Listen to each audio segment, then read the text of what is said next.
Tugarutse mu nkuru zikomeye, intare zasarambwe zasabye abanyekongo kwirinda ibinyoma ubutegetsi bwa Kinshasa bukomeje gutangariza abaturage b'abanyekongo.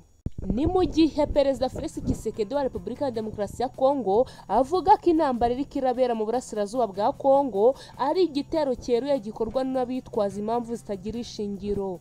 Ku rundi ruhande, nyuma y'uko bivuzwe ko Chiko Chitambwe arimo arashakishwa na Wazalendo, bakavuga ko yahungiye muri M23, igisirikare cya leta ya Kinshasa cyagize icyo kibivugaho. Ngwino twinjirane muri izi nkuru zikomeye ku mutekano, politike na diplomasi. Bana natwe ukanda subscribe no kuri buto y'umutuku, uko no kunzogera tubane mu makuru atandukanye tubagezaho. Nguhaye ikaze. M23 yasabye abanyekongo kwirinda ibitangazwa n'ubutegetsi bwa Perezida Felix Antoine Tshisekedi Tshilombo. Bikubiye mu nyandiko umutwe M23 washize hanze ukoresheje umuvugizi wayo mu bya politike, zivuga ko igihe kigeze kugira ngo abanyekongo bahishurirwe ibinyoma ubutegetsi bwa Kinshasa bubatangariza umunsi ku wundi. Izi nyandiko Lawrence Kanyuka zishize hanze akoresheje urubuga rwe rwa X.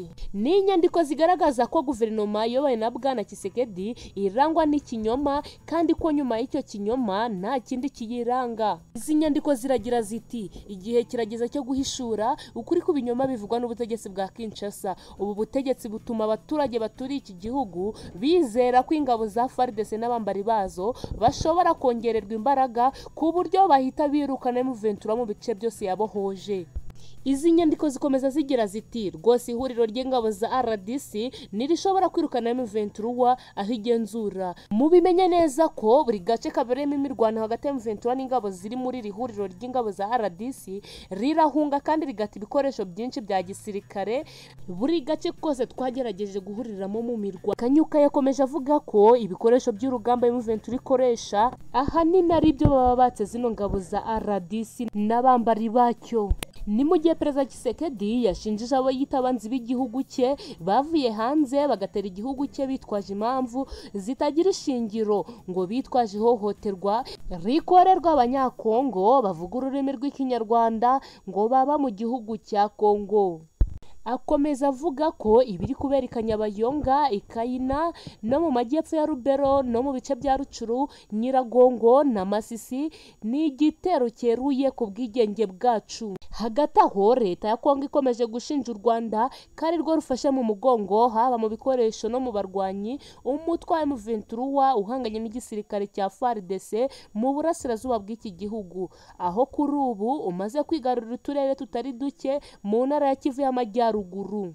Tshisekedi akaba yizeza abaturage cyane cyane ababa mu turere turwanwamo intambara mu burasirazuba bwa Kongo ko ntacyo atazakora kugira ngo igihugu gisubirane amahoro n'umutekano. Ku rundi ruhande, igisirikare cya leta ya Kinshasa cyagize icyo kivuga kuri General Chiko Chitambwe uvugwa ko yaba yarahungiye muri M23. Bikubiye mu butumwa bwatanzwe n'umuvugizi w'ingabo za Repubulika ya Demokarasi ya Kongo uherereye mu bice byo muri Butembo muri Kivu y'Amajyaruguru, Bwana Liyetona Mbuyi Regan avuga ko Chiko Chitambwe ibimuvugwa hari ibinyoma. Uyu muvugizi yavuze ko Chiko yahizwe bukware ahigwa n'abaturage kandi ko ari byo byaviriyemo kuvuga ayo makuru we yita ko ari ibinyoma. Ni mu gihe byakomeje kuvugwa ko usibye ko Chiko Chitambwe ashakishwa n'abaturage n'ingabo za Wazalendo ngo zari zagose hoteli Butembo, uyu mugabo yararimo ngo zishaka kumwica. Uyu muvugizi akaba yavuze ko izi nkuru zahimbwe ubwo abaturage bo muri ibyo bice bavuga ko iyi nkuru yakwirakwiye ku wa gatandatu nyuma y'uko hagaragajwe amashusho yavaga i Butembo aho byasobanurwaga n'abaturage ko barimo guhiga General Chiko Chitambwe muri hoteli bakekaga ko acumbitsemo ngo kugira ngo bamusabe ibisobanuro nyuma y'ifatwa rya Kanyabayonga. Makuru akaba avuga ko hoteli Chiko Chitambwe yararimo ari hoteli yitwa Believe iherereye neza mu mujyi wa Butembo. Ku rundi ruhande kandi amashi menshi ku intare zasarambwe ni ku gicamunsi cyo ku itariki 30 Kamena 2024 inyeshyamba za M23 zinjiye mu mujyi wa Kirumba ari na utuwe cyane muri teritwari ya Rubero, aho binjiye abaturage babakomera amashyi bashungereye ku muhanda ari benshi. Ni mu gihe perezida w'u Rwanda akomeje gukora mu jisho mugenzi we Felix Antoine Tshisekedi wakomeje kwigamba afatanyije na leta yiwe ko bashaka kuzatera u Rwanda. Perezida Paul Kagame yakomeje kwizeza abaturage umutekano uhagije mu gihugu cye, anabashimira ko bafatanya nawe kuwicungira umutekano, abizeza ko nta ntambara iteze kuba ku butaka bw'u Rwanda, ko ahubwo abantu bavuga ko bashaka kuzatera u Rwanda perezida ubwo azabisangira mu gihugu cyabo ku butaka bwabo akaba ariho intambara irwanira. Ibi bije nyuma y'ifatwa ry'agace k'Akanyabayonga kari kamaze iminsi kaberamo imirwano hagati ya M23 na FARDC n'abafatanyabikorwa bayo. Ubwo intare za Sarambwe zinjiraga muri Kirumba, abarwanyi ba M23 binjiye bari mu modoka nto ndetse n'amakamyo ariho intwaro n'ibindi bikoresho bya gisirikare byatawe n'igisirikare cya Kongo mu kigo cya Kasando. Akaba ari amashusho akomeje gucicikana ku mbuga nkoranyambaga agaragaza abaturage b'abanyekongo bishimiye intare za Sarambwe, bikaba ari bikomeje gukomeretsa Felix Antoine Tshisekedi n'abambari be bamuri inyuma. Ku rundi ruhande kandi, nyuma y'ifatwa rya Kanyabayonga, intare za Sarambwe zakoze ibikomeye zongera kujegeza ubutegetsi bwa perezida Felix Antoine Tshisekedi. Inama y'ikitaraganya yateraniye Kinshasa igamije gufata ingamba zo guhagarika M23 ikomeje kwigarurira ibice byinshi by'umurasirazuba bwa Repubulika ya Demokarasi ya Kongo. Ni mu gihe kandi ihuriro ry'imitwe ya politike n'igisirikare rya AFC ryasezeranyije abanyekongo b'impunzi batataniye hirya no hino ibintu bikomeye.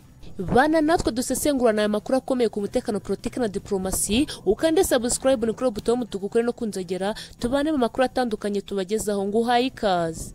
Inama idasanzwe yateraniye Kinshasa igamije gufata ingamba zo guhagarika M23 ikomeje kwigarurira ibice byinshi bitandukanye mu burasirazuba bwa Repubulika ya Demokarasi ya Kongo. Ni inama yateranye ku munsi w'ejo hashize tariki ya 29 z'ukwa gatandatu 2024, iteranira mu murwa mukuru w'igihugu cya RDC, ikaba yari yobowe na perezida Felix Antoine Tshisekedi nk'uko byatambutse kuri televiziyo y'igihugu. Bikaba byatangajwe n'umuvugizi wa guverinoma y'iki gihugu Patrick Muyaya. Iyi nama ikaba yitabiriwe n'abakora mu nzego z'umutekano, harimo abasirikare bakuru n'abapolisi ndetse n'abaministire.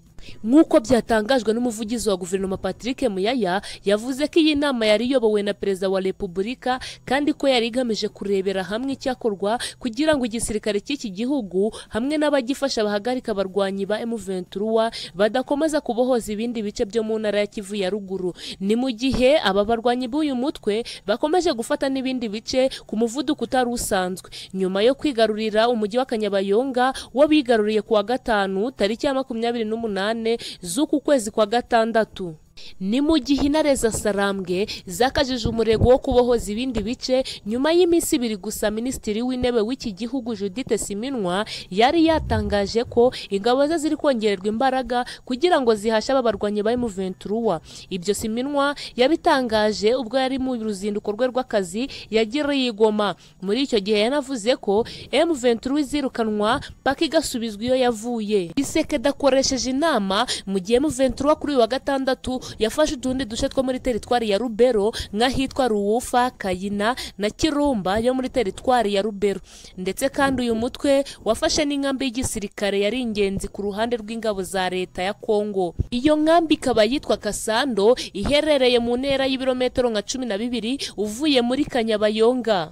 Amakuru akomeje kuva muri ibyo bice aravuga ko iyi nkambi yari ihuriyemo ingabo zarwanaga ku ruhande rwa leta ya Kinshasa. M23 yayifatiyemo ibikoresho bya gisirikare byinshi ndetse ikaba yari irimo abasirikare benshi ndetse bamwe muri bo bakaba bahasize ubuzima. Aba basirikare bahasize ubuzima barimo ingabo z'u Burundi, abacancuro, Wazalendo, FDLR, FARDC n'abo mu ngabo za SADC.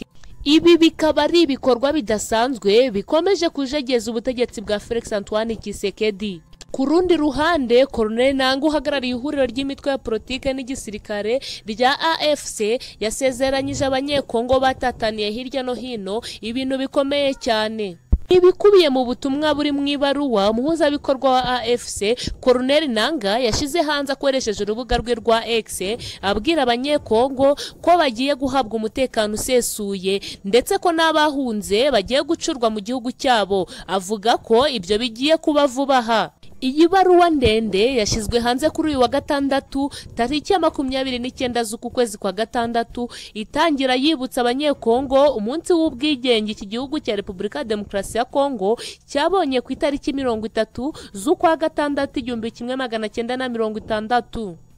Avuga ko abanyekongo basigaranye inzira imwe ya AFC yo kugira ngo bibohore burundu ubutegetsi yita ko ari bubi bwa Perezida Felix Tshisekedi. Agaragaza ko AFC ariyo ikubiyemo amahoro na politike nziza izageza abaturage ba RDC ku majyambere arambye. Muri iyi baruwa kandi Nanga yanashimiye abaturage batera inkunga AFC ndetse avuga ko gufasha ingabo za AFC ari ukwiteganyiriza mu bihe biri imbere. Ntiyahwemye no kugaragaza ko AFC igikeneye inkunga y'abaturage bashaka kwigobotora ubutegetsi bwa Kinshasa. Iyi barwa ya Colonel Nanga ikomeza ivuga ko AFC iri mu nzira zo guhagarika umutekano muke wakomeje kubera imbogamizi imiryango y'abanyekongo, maze aza kwizeza abaturage baturiye iburasirazuba bw'iki gihugu ko bagiye kuvanwa mu nkambi no gutahana mu ngo ziwabo. Yemeza ko ibyo bigiye gukorwa mu gihe gito kiri imbere. Aha yavuze ko abaturage bagiye gukurwa mu nkambi ari abo mu nkengero za Goma n'impunzi zagiye zihungira mu bihugu byo hanze ya RDC, harimo abahungiye mu Rwanda, muri Uganda, muri Tanzania, muri Kenya ndetse n'ahandi. Niyahwemye kandi gusezeranya abanyekongo baturiye mu ntara ya 26 z'iki gihugu, ababwira ko Tshisekedi n'ubutegetsi bwe ko bagiye kwirukanwa ku neza cyangwa ndetse no ku nabi, ndetse akavuga ko ingabo ze zamaze gucika intege. Baruwa ya Colonel Nanga isoza ivuga ko ihamagariye abanyekongo guhagurukana n'iyonka bagaharanira demokarasi no gushyigikira AFC. Ku rundi ruhande kandi iri joro rishira ku itariki 30 Kamena Kanyabayonga aba FARDC binjiye nk'abacengezi baza basanganira aba FDLR bari barahungiye mu ndake bagaba ibitero bikomeye ku ngabo za M23.